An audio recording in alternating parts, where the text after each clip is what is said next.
Good morning friends, AD civil services classes में आपका स्वागत है। फ्रेंड्स, इस वीडियो में आपको जीएस पेपर 2 का 67वीं बीपीएससी मेंस में जीएस पेपर 2 का जो इकोनॉमिक सेक्शन है उसका औद्योगिक विकास, बिहार का औद्योगिक विकास और भारत का औद्योगिक विकास से तुलना वाला क्वेश्चन था, उसको मैं कराऊंगा। इसके पहले वाले वीडियो में मैंने इसके जो अन्य दो क्वेश्चन है, आजीविका वाला और बिहार के प्राकृतिक संसाधन वाला, उसको डिस्कस कराया था। तो उन्हीं में से एक स्टूडेंट का ये डिमांड था कि बिहार के औद्योगिक विकास वाले क्वेश्चन को भी डिस्कस कराया जाए। तो यही सोच के मैं इस पर वीडियो बना रहा हूँ और ये वीडियो आपके लिए काफ़ी हेल्पफुल होगा। और मैं एक बात बताता हूँ कि मेरा ये आंसर परफेक्ट नहीं है, उसमें कुछ कमियाँ हो सकती है, ठीक है। तो अगर आप लोग को भी लगता होगा कि ये पॉइंट को ऐड किया जा सकता था या किया जाना चाहिए, तो आप ज़रूर कमेंट में बताइएगा, ठीक है। चलिए स्टार्ट करते हैं। तो क्वेश्चन में मैंने पूछा था कि बिहार का अभी औद्योगिक विकास का चित्र प्रस्तुत कीजिए, इसके बाद भारत से इसकी तुलना कीजिए, इसके बाद इसके औद्योगिक विकास के पिछड़ेपन क्या कारण उसको बताइए, और बिहार सरकार द्वारा इसके लिए क्या क्या प्रयास किए जा रहे हैं उसको बताना था, ठीक है। तो किसी भी क्वेश्चन को स्पेशली बिहार में अगर आपको सॉल्व करना है तो उसके डायमेंशन को पता करना बहुत ज़रूरी होता है, क्योंकि आपको इसको 450 से 500 वर्ड में लिखना होता है। तो जब तक आपको ये पता नहीं चलेगा कि इसको कितना डायमेंशन में तोड़ना है, तब तक आप उसको उतने वर्ड में लिख नहीं पाएगा या आपका डायरेक्शन गलत हो सकता है। तो चलिए सबसे पहले हम इसको तोड़ते हैं। तो अगर आपको 450 से 500 वर्ड में लिखना है या किसी भी क्वेश्चन में, चाहे यूपीएससी का हो, भूमिका और कंक्लूजन जरूर लिखना होगा, ठीक है। अगर आपको टाइम है तो टाइम का आपको लिखना ही पड़ता है, अच्छा इफेक्ट जाता है। तो इसमें भी हम भूमिका और निष्कर्ष तो निश्चित रूप से लिखेंगे, ठीक है। इसके बाद अब आते हैं क्वेश्चन पे। तो क्वेश्चन में था कि पहला जो इसका पार्ट था कि बिहार में औद्योगिक विकास का चित्र प्रस्तुत कीजिए। तो एक तो हो गया भूमिका, दूसरा इसका डायमेंशन है औद्योगिक विकास का चित्र या स्थिति बताइए, तीसरा भारत से तुलना कर देना उसका, चौथा पिछड़ेपन का कारण बताना था, पाँचवा बिहार सरकार द्वारा किए गए उपाय बताना था, ठीक है। और एक चीज़ और है कि अगर आंसर बना भी पूछे तो भी आप या तो नवाचारी उपाय या आगे की राह अपनी तरफ से दे दीजिए, ठीक है। तो इस तरह से इसमें टोटल 7 डायमेंशन हो गए। मेनली इसमें देखा जाए तो 4 डायमेंशन है, औद्योगिक विकास का चित्र, भारत से तुलना, पिछड़ेपन का कारण, बिहार सरकार के प्रयास, ठीक है। लेकिन भूमिका, कंक्लूजन और नवाचारी उपाय का जोड़ आगे की राह को, तो टोटल 7 डायमेंशन हो जाते हैं। इस तरह से अगर हम बांट देते हैं और प्रत्येक डायमेंशन में अगर भूमिका और निष्कर्ष में अगर हम उसको 60-70 वर्ड में निपटा लेते हैं, तो प्रत्येक डायमेंशन में आपको लगभग 70-80 वर्ड लिखना होगा और आराम से आप 450 से 500 वर्ड में इसको कंप्लीट कर लीजिएगा, ठीक है। और इससे एग्जामिनर पर भी एक अच्छा प्रभाव जाता है। तो चलिए हम देखते हैं। तो सबसे पहले भूमिका यहाँ पर मैंने लिखा हुआ है, भूमिका को आप अपने तरीके से ले सकते हैं, ठीक है। बस उसको स्टार्टिंग करना होता है, तो वहाँ पर बस उस टॉपिक से जुड़ा होना चाहिए, ठीक है। जैसे कि यहाँ पर मैंने लिखा था, मैं आपको बता रहा हूँ कि बिहार एक कृषि प्रधान राज्य है। मैं ये फॉर्मेट है, ठीक है, पूरा आंसर नहीं है। इसी फॉर्मेट में आपको लिखना होता है एग्जाम में, बस ये बताने का मैंने प्रयास किया, ठीक है। ये पूरा आंसर अपने आप में नहीं है, इसलिए मैं शॉर्ट में लिख रहा हूँ। जैसे कि बिहार एक कृषि प्रधान राज्य है, 70% अधिक जनसंख्या में कृषि गतिविधि में शामिल है, लेकिन उपलब्ध संसाधनों में ही राज्य द्वारा इस क्षेत्र में अनेक प्रयास किए गए, चाहे नीतिगत हो या अन्य प्राथमिक उपाय हो। ये आपको भूमिका से स्टार्ट कर सकते हैं। इसके अलावा कुछ भी डाल सकते हैं आप कि आप उद्योग की स्थिति है, वैसे कुछ भी करके आप स्टार्ट कर सकते हैं। इसके बाद बिहार में औद्योगिक विकास की स्थिति पूछा है, यहाँ से मेन क्वेश्चन का आंसर स्टार्ट होता है। तो यहाँ पर आपको एक बिहार का मैप बता देना है और मैप में जहाँ जहाँ जो जो उद्योग है उसको आपको इंडिकेट कर देना है। जैसे कि ये वाला जो रीजन है, यहाँ पर गन्ना उद्योग फेमस है, यहाँ पर जूट उद्योग है, ये पूर्णिया कटिहार किशनगंज वाला एरिया में, यहाँ पर प्लाईवुड उद्योग है हाजीपुर वाला एरिया में, ये वस्त्र उद्योग भागलपुर वाला एरिया में, अबरख नवादा में, बरौनी में आपका है, बेगूसराय में बरौनी तेल शोधन कारखाना, और ये जो एरिया है यहाँ पर चूना पत्थर पाया जाता है, तो सीमेंट उद्योग के यहाँ प्रधान था। तो इस तरह से मोटा मोटी आइडिया मिल जाएगा एग्जामिनर को, ठीक है। इसके बाद खाली मैप से काम नहीं चलेगा, प्रत्येक जो उद्योग यहाँ पे है उसके बारे में आप 8 से 10 वर्ड लिख सकते हैं, जितना आपको आ रहा है कॉमन पॉइंट भी लिख सकते हैं, बस लिख दीजिएगा, थोड़ा लगेगा चलो उसमें थोड़ा थोड़ा लिखा हुआ है, ठीक है। अगर आप 10-10 वर्ड में लिखते हैं तो आपका आराम से 60-70 वर्ड चला जाएगा। तो ये आपका पूरा हो गया। अब आते हैं दूसरे डायमेंशन पे, इस पर कुछ कुछ पॉइंट भी लिख देना आपको, ठीक है। जैसे कि बताना है कि जीडीपी में, बिहार के जीडीपी में द्वितीय क्षेत्र का योगदान अभी 19.5% है। इसके अलावा 2020 से कैसे ग्रोथ रेट रहा है वो आपका 2.3% रहा है। इसके बाद बिहार में श्रमिक जनसंख्या का अनुपात सभी राज्यों से कम है। तो ये सब कुछ पॉइंट को आप इंडिकेट कर सकते हैं यहाँ पे। इसके बाद सॉरी पॉइंट यहाँ पर आप देख लीजिएगा 2.3 नहीं है, ये आपका 17 से लेकर 21 तक में 4.8 है, ठीक है। यहाँ पर सुधार लीजिएगा, ठीक है। इसका हम लोग यहाँ पे आते हैं, भारत से तुलना कर देना आपको।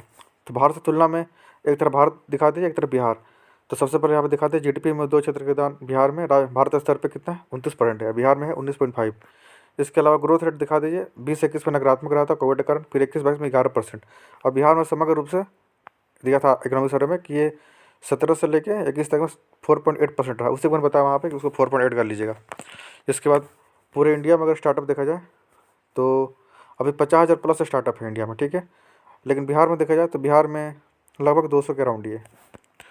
इसके बाद पूंजीगत व्यय देखा जाए, क्योंकि पूंजीगत व्यय में ज़्यादातर हम लोग खर्च करते हैं विनिर्माण क्षेत्र में या औद्योगिक क्षेत्र में, तो 7.5 लाख करोड़ है, जबकि बिहार में मात्र 26,000 करोड़ है। ऑब्वियस है कि हम समाजी सेवा में अधिक खर्च होता है तो पूंजीगत व्यय कम है, तो ये तुलना हो गया आपका बिहार से। इसको अगर अवार्ड बोलना चाहें तो थोड़ा ज़्यादा चला जाएगा, ठीक है। फिर यहाँ पर एक और पॉइंट है कि देश के कुल उद्यम में बिहार की भागीदारी मात्र 1.22% है, और जबकि जनसंख्या में जो कंट्रीब्यूशन बिहार का वो 8.6% है। इसकी तुलना में एक बहुत ही कम है, ये आप दिखा सकते हैं। अगर आपको इसको वर्ड में लिखिएगा तो आराम से 70 से 80 वर्ड चला जाएगा, ठीक है। नहीं तो आप ऐसे पॉइंट में इसी को लिख लिख के यहाँ दिखा सकते हैं। तो इसका दूसरा डायमेंशन हो गया। अब यह है कि इसका कारण क्या है, बिहार में औद्योगिक पिछड़ेपन का कारण क्या है। तो बस मैं एक पॉइंट बता दे रहा हूँ, इसको आपको एलिब्रेट करना है एग्जाम में। प्रत्येक पॉइंट में आपको 10 से 15 वर्ड लिखना है, ठीक है। तो सबसे पहले तो आपकी इसका औद्योगिक अवस्थिति है पिछड़ेपन के कारण में। यहाँ तो ना कोई बंदरगाह है, अंतर्राष्ट्रीय हम लोग व्यापार कर नहीं सकते हैं, कोई पोर्ट यहाँ पर नहीं है। तो ये सब चीज़ें जो औद्योगिक अवस्थिति है बिहार की, ये इसको फेवर नहीं करती है। दूसरा बताना है आपदा। बिहार में हमेशा आपदा और सूखा हर साल लगभग आते ही रहता है।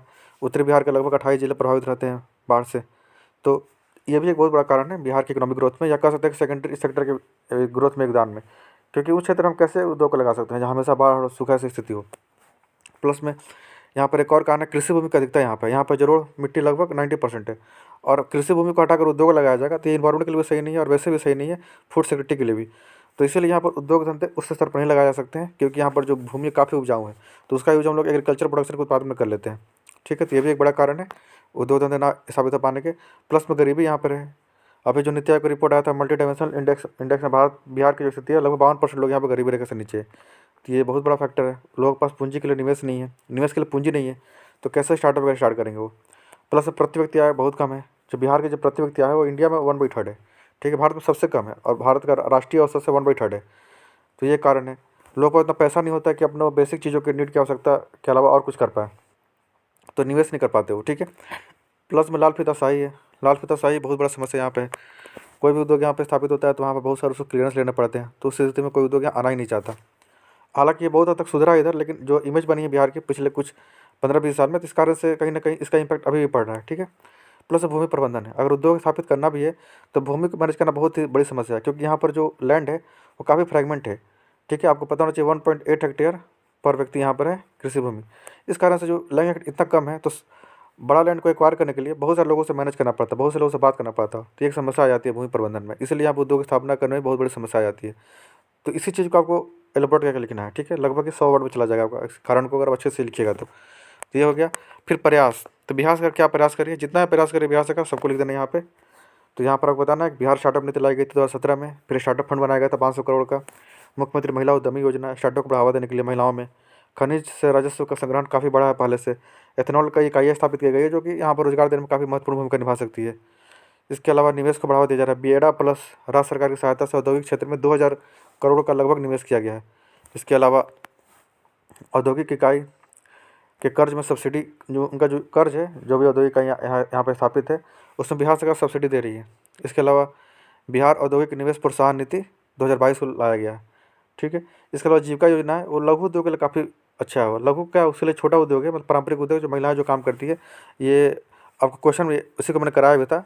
तो इसलिए लगभग 12 लाख सेल्फ हेल्प ग्रुप की स्थापना किया, जहाँ पर जहाँ पर लघु और माइक्रो उद्योग को काफ़ी बढ़ावा मिला है, ठीक है। तो ये भी एक बड़ा प्रयास किया गया, छोटे स्तर पर प्रयास किया गया है ग्रामीण रोजगार को बढ़ाने के लिए। तो ये सारे प्रयास का बता सकते हैं बिहार सरकार द्वारा क्या क्या प्रयास किया गया है। चाहिएगा तो इसमें सब में आप 10-10, 15 वर्ड लिख के इसको भी आप 70-80 वर्ड में या 100 वर्ड में पहुँचा सकते हैं, ठीक है। आगे की राह पूछा नहीं है, बट आपने तरफ दे देना आपको क्या क्या किया जाना चाहिए जिससे कि आपका बिहार में जो ये औद्योगिक विकास है काफ़ी तेज़ी से बढ़े। तो इसके लिए सबसे पहले तो बिहार में मांग की बहुत कमी है। गरीबी ज़्यादा है तो फिर मांग तो होगी होगी, मांग तो होगी ही नहीं बिल्कुल यहाँ पे। तो बताना है कि मांग उत्पन्न करने के लिए सरकारी योजनाओं का बेहतर कार्यान्वयन हो। अगर सरकारी योजना बेहतर से लागू हो जाए तो लोगों का खर्च कम हो जाएगा, सरकार से बहुत सारे को बेनिफिट मिल जाएगी, जिस कारण से जो पैसा उनका बचेगा उसको निवेश में लगा सकते हैं।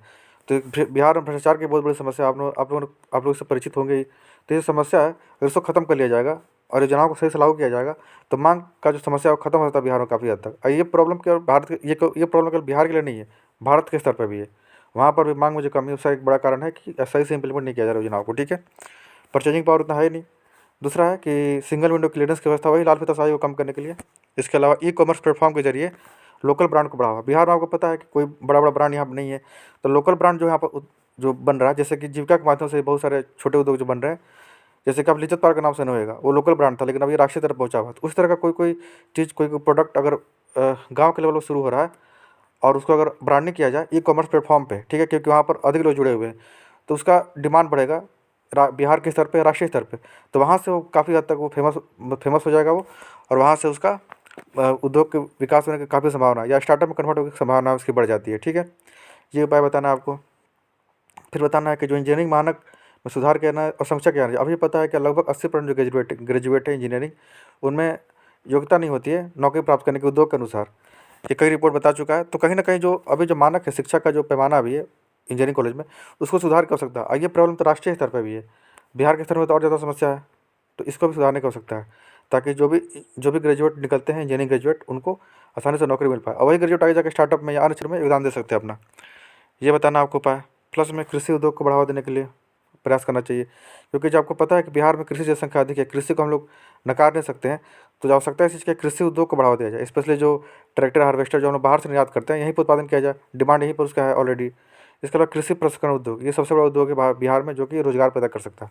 ठीक है, प्लस में ये बता सकते हैं कि आपदा प्रबंधन, अगर आपदा प्रबंधन हो जाएगा तो बहुत सारा पैसा हम लोग का वैसे ही बच जाएगा बिहार में। ठीक है, पैसा बचेगा, प्लस में वहाँ पर उद्योग की स्थापना भी हो सकती है। तो ये एक बड़ा मैंने छूट गया था यहाँ पर, आपदा प्रबंधन यहाँ पर डाल दीजिएगा। ठीक है, प्लस में कंक्लूड कर दीजिएगा कि निश्चित रूप से चुनौतियाँ अवश्य है इस फील्ड में, औद्योगिक विकास के क्षेत्र में चुनौतियाँ अवश्य, पर सरकार द्वारा प्रयास किए जा रहे हैं और कुछ नौचारू उपाय को भी लागू किया जाए तो निश्चित रूप से बिहारी क्षेत्र में बेहतर कर सकता है।